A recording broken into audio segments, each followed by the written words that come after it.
So then if you think about this, what is the most accurate statement? He assaulted her because he was intoxicated. He assaulted her while he was intoxicated, or he assaulted her in spite of being intoxicated. Three very different ways to conceptualize this. And what I want to have you walk away with tonight is a clear understanding that we are suggesting, more than suggestion, we are giving you what we believe to be a fact, that he assaulted her in spite of being intoxicated. That when you are intoxicated, it's difficult to do things. It takes more effort, it takes more focus. It takes more just physical ability to do something when you have the debilitating nature of being intoxicated. And so he overcame that and assaulted her in spite of being intoxicated.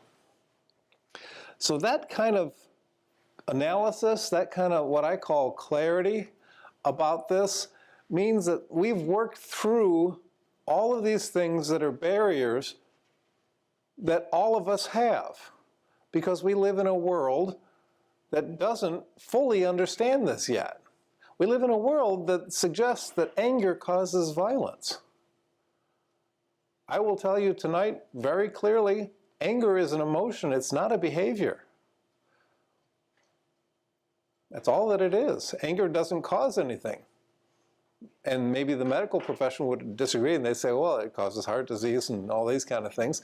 And okay, I'll go with that. But it doesn't cause domestic violence. Family history, some of the most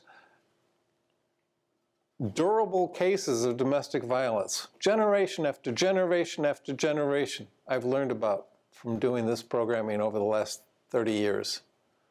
It doesn't cause it. There isn't anything in the genetic makeup that anyone has ever suggested it would be a gene for domestic violence.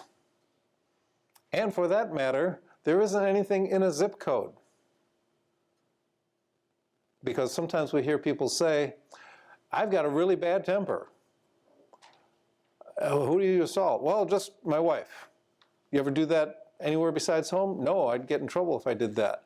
You ever have a boss that you didn't agree with? Oh, my boss is a real jerk. You ever tell him?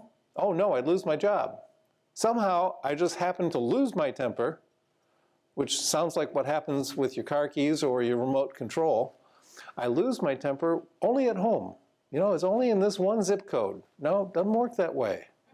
It's purposeful, instrumental, and strategic behavior designed to bring about an outcome. So up here is provocation, another perpetrator-friendly theory that somehow she caused it. She pushed his buttons, she poked him, prodded him, or made him do this. Another way to blame who is the victim in this case. Culture, mental illness, all of these things, they actually might be true. He might come from a home where there's domestic violence generation after generation. He may have been intoxicated. He may come from a family where they just don't communicate very well. Although I suggest to you that perpetration of domestic violence is a form of communication.